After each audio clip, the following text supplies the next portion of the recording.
Hola, buenos días, tardes o noches. Nuestro equipo está conformado por la más atractiva e inteligente Sandoval Vázquez Tara Laura, el más guapo y superdotado Solís Casas Juan Pablo, y la más hermosa y aplicada Varela Solís Soy Aile. Y el día de hoy les vamos a hablar sobre el grandioso sistema endocrino, así que presten mucha atención. Adelante con las imágenes. Vamos a empezar definiendo qué es el sistema endocrino. El sistema endocrino está formado por glándulas provenientes del epitelio que crean y liberan hormonas. ¿Pero qué es una hormona? Una hormona es una sustancia química sintetizada por otras células que señaliza mecanismos de acción. Hay de diferentes categorías: proteicas y lipídicas. El sistema endocrino se divide en glándulas centrales provenientes del sistema nervioso central como el hipotálamo, la hipófisis y glándula pineal, y en glándulas periféricas ubicadas de la garganta hacia abajo como la tiroides y paratiroides, las gónadas, de las cuales no hablaremos en esta presentación, y por último pero no menos importante, glándula suprarrenal. Al hablar de sistema endocrino no podemos olvidar la retroalimentación positiva y negativa, que son mecanismos de control. La retroalimentación positiva amplifica los cambios, pudiendo llevar a la estabilidad o la inestabilidad dependiendo del contexto, mientras que la retroalimentación negativa tiende a mantener la estabilidad y el equilibrio. La retroalimentación positiva es el eje hipotálamo-hipófisis. El hipotálamo secreta hormonas liberadoras, y por otra parte la hipófisis hormonas estimulantes. Se continúa con el órgano efector, que va a ser la hormona efectora. Y al final entra en juego el órgano blanco, donde la hormona se va a cumplir su función biológica. Facilísimo, ¿verdad? El hipotálamo se encuentra localizado en el medio de la base del cerebro, rodeando la porción ventral del tercer ventrículo. Cumple con varias funciones como lo son la coordinación de casi todas las funciones endocrinas, la regulación de la tensión arterial, equilibrio hidroeléctrico, peso y temperatura corporal y apetito, además de ser el centro de control del sistema nervioso autónomo. Se compone de núcleos. Los más relevantes para el control neurohipofisario son el núcleo supraóptico y el núcleo paraventricular. Ambos contienen neuronas de gran tamaño que envían sus axones hacia la hipófisis. Aquí es importante hacer una distinción. Los axones del núcleo paraventricular se alcanzan directamente la neurohipófisis, terminando en su extremo distal donde liberan su contenido hormonal. En cambio, los axones del núcleo supraóptico no llegan hasta la hipófisis, deteniéndose antes de entrar al lóbulo posterior. Ambos núcleos participan en la síntesis de hormonas como la vasopresina, que interviene en la regulación del equilibrio hídrico y la presión arterial. La oxitocina, relacionada con la contracción del músculo liso, especialmente en el útero y las glándulas mamarias. La hipófisis o glándula pituitaria se encuentra alojada en la silla turca del hueso esfenoides. Desde el punto de vista histológico y embriológico, se divide en dos partes claramente diferenciadas. Adenohipófisis, lóbulo anterior, deriva del ectodermo oral, de la bolsa de Rathke. Esta porción no tiene conexión neuronal directa con el hipotálamo. En cambio, recibe señales hormonales a través del sistema porta hipotalámico hipofisario. Neurohipófisis, lóbulo posterior, es de origen neuroectodérmico y constituye una extensión directa del sistema nervioso central. Histológicamente está formada por fibras nerviosas no mielinizadas que descienden desde el hipotálamo, acompañadas por células gliales especializadas llamadas pituicitos, que actúan como soporte estructural y regulador. A lo largo de estos axones se observan estructuras llamadas cuerpos de Herring, que son dilataciones donde se almacenan temporalmente los productos neurosecretados hasta el momento de su liberación. La adenohipófisis está formada por tejido epitelial glandular organizado en cúmulos o cordones celulares rodeados por capilares sinusoidales. Su actividad depende de señales hormonales provenientes del hipotálamo, que llegan a través del sistema porta hipotalámico hipofisario. Desde el punto de vista histológico, las células se agrupan en función de su afinidad tintorial con coloraciones clásicas como hematoxilina e eosina. Se dividen en cromófilas y cromófobas. Las cromófilas son células activas que se tiñen intensamente y se subdividen en acidófilas, que tiñen rosado, Incluyen células que producen GH y PRL. Y basófilas, que tiñen azul violeta y que producen TSH, ACTH, FSH y LH. Por otro lado, las cromófobas son células con poca o nula afinidad tintorial. Se cree que son células en reposo, en transición o agotadas. A su vez, desde un enfoque funcional, las células de la adenohipófisis se clasifican por la hormona que secretan. Células somatotróficas, GH, hormona del crecimiento. Células lactotróficas, PRL, prolactina. Células tirotróficas, TSH, tirotropina. Células corticotróficas, ACTH. Células gonadotróficas, FSH y LH. A diferencia de la adenohipófisis, la neurohipófisis no produce hormonas por sí misma. Es una extensión del sistema nervioso central, formada por fibras nerviosas no mielinizadas procedentes de los núcleos supraóptico y paraventricular del hipotálamo. Estas fibras transportan hormonas producidas en los cuerpos neuronales del hipotálamo hasta sus extremos axonales en la neurohipófisis, donde se almacenan en dilataciones llamadas cuerpos de Herrin y se liberan directamente a la circulación cuando es necesario. Las hormonas liberadas por la neurohipófisis son las siguientes. La vasopresina, que regula la reabsorción de agua en los riñones y participa en el control de la presión arterial mediante vasoconstricción. Y la oxitocina, que estimula la contracción del útero durante el parto y la eyección de leche durante la lactancia. Ambas hormonas son sintetizadas en el hipotálamo y liberadas directamente desde la neurohipófisis hacia el torrente sanguíneo. Creíste que ya te habías librado de mí, pues no, mi ciela. Ahora vamos a hablar de la glándula pineal, que es una estructura pequeña en forma de cono que comprende una parte del diencéfalo. Es una glándula neuroendocrina que secreta la hormona melatonina y a otras hormonas polipepídicas.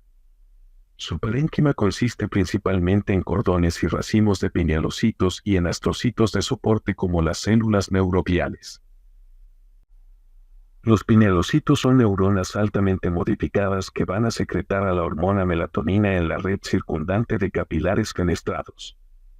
Y también tenemos a la arenilla cerebral, que son depósitos de sales de calcio y fosfato entre otros compuestos que se acumulan en la glándula pineal a medida que envejecemos. Pero, ¿cuáles son las funciones de la glándula pineal? Su función más importante es reunir información sobre el estado del ciclo día y noche del medio externo y usar esa información para modular la producción y liberación de la melatonina. La melatonina regula el círculo circadiano. Es un antioxidante, retirando el estrés oxidativo. Y no tiene regulación hipotálamo-hipofisiaria. La luz diurna va a inhibir a la melatonina mientras que la oscuridad la activa. La siguiente glándula de la que hablaremos es la famosa glándula suprarrenal. Son dos glándulas pequeñas de forma triangular en la parte superior del abdomen, cada una está ubicada en la parte superior de cada riñón, en su cono superior, como si fueran un sombrerito. Además hay que recordar que es un órgano encapsulado y que tiene una médula y corteza. Su corteza se divide en tres zonas concéntricas. La zona glomerular, que produce mineralocorticoides, principalmente aldosterona, que regula el equilibrio de sodio y potasio. La zona fasciculada, que produce glucocorticoides como el cortisol, la famosa hormona del estrés, que regula el metabolismo de carbohidratos, grasas y proteínas. Y por último la zona reticular, que produce andrógenos, deshidroepiandrosterona, vaya que trabalenguas, también conocida por su sigla, DHEA. Mientras que su médula, que es la parte central, va a producir hormonas como la adrenalina y la noradrenalina, que juegan un papel clave en la respuesta del cuerpo al estrés, preparando al organismo para la acción de lucha o huida. Empieza con las células croatinas, que van a estimular al sistema simpático y va a hacer que la médula secrete noradrenalina y adrenalina. La glándula tiroides es una glándula endocrina, bilobulada localizada en la región anterior del cuello. Consiste en dos grandes lóbulos, conectados por un istmo. Los folículos tiroideos constituyen la unidad funcional y estructural de la glándula. Un folículo tiroideo es un compartimento de aspecto más o menos esférico con una pared formada por epitelio cúbico simple. Los folículos contienen una masa gelatinosa denominada coloide. Los folículos están rodeados por una extensa red de capilares fenestrados que derivan de las arterias tiroideas inferior y superior. El epitelio folicular contiene dos tipos de células. Las células foliculares o células principales, que son responsables de la producción de las hormonas tiroideas, tetrayodotironina y triyodotironina. Y las células parafoliculares o células C. Estas se ubican en la periferia del epitelio folicular y por dentro de la lámina basal del folículo. Secretan calcitonina, una hormona que regula el metabolismo del calcio.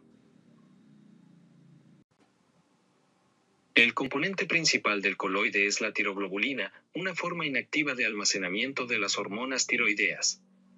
Las hormonas tiroideas activas se extraen de la tiroglobulina y se liberan en los capilares sanguíneos fenestrados. Síntesis de las hormonas tiroideas. 1. Síntesis de tiroglobulin. Aquí la tiroglobulina es glucosilada en el RR y en el aparato de Golgi. 2. Reabsorción, difusión y oxidación de yodo. 3. Yodación de la tiroglobulina. Aquí un átomo, monoyodotirosina o 2-diyodotirosina, de yodo, se añaden a residuos específicos de tirosina de la globulina. Este proceso ocurre en el coloide. 4. Formación de T3 y T4. En este paso las hormonas tiroideas se forman por reacciones de acoplamiento oxidativo de dos residuos yodados de tirosina. La diyodotirosina con la monoyodotirosina forman T3, mientras que 2-diyodotirosina forman T4. 5. Reabsorción del coloide. En respuesta a la TSH, las células foliculares captan tiroglobulina al coloide por un proceso de endocitosis mediado por receptores. Después la tiroglobulina sigue por lo menos dos vías intracelulares diferentes, la vía lisosómica y la vía transepitelial. 6. Liberación de T4 y T3. Aquí tanto T4 como T3 atraviesa la membrana basal e ingresan en los capilares sanguíneos y linfáticos. Una tercera parte de la T4 circulante se convierte en T3 en los órganos periféricos, como el riñón, el hígado y el corazón. La producción de T4 y T3 es regulada por un sistema de retroalimentación negativa. Primero el hipotálamo detecta si los niveles de hormonas tiroideas son bajos. Entonces, libera la hormona liberadora de tirotropina. Después la hipófisis, al recibir la hormona liberadora de tirotropina, responde liberando hormona estimulante de la tiroides, que estimula a la glándula tiroides. Por último, la tiroides, al ser estimulada por la hormona estimulante de la tiroides, produce y libera T3 y T4. Las glándulas paratiroides son glándulas endocrinas pequeñas estrechamente asociadas con la tiroides. Son ovoides dispuestos en dos pares que constituyen las glándulas paratiroideas inferiores y superiores. Suelen estar ubicadas en la superficie posterior de los lóbulos laterales de la glándula tiroides. Tipos celulares de las glándulas paratiroides. Las células principales son las más abundantes, se encargan de la síntesis, el almacenamiento y la secreción de la hormona paratiroidea. Son poligonales, pequeñas con un núcleo de ubicación central y con un citoplasma levemente acidófilo. Y las células oxifilas, a estas no se les conoce una función secretora. Se encuentran aisladas o en grupos, son más redondas y mucho más grandes que las células principales y tienen un citoplasma acidófilo. La hormona paratiroidea regula las concentraciones de calcio y fosfato en la sangre. Su liberación causa el aumento de la calcemia. De manera simultánea, se reduce la concentración de fosfato sérico. Su secreción es regulada por la concentración sérica de calcio a través de un sistema de retroalimentación simple. Otras de sus funciones son: promueve la liberación de calcio desde el hueso, excreción renal de calcio, excreción urinaria de fosfato y absorción intestinal de calcio. Eso fue todo de nuestra parte. Gracias por su atención y de nada por un trabajo tan maravilloso. Adiós.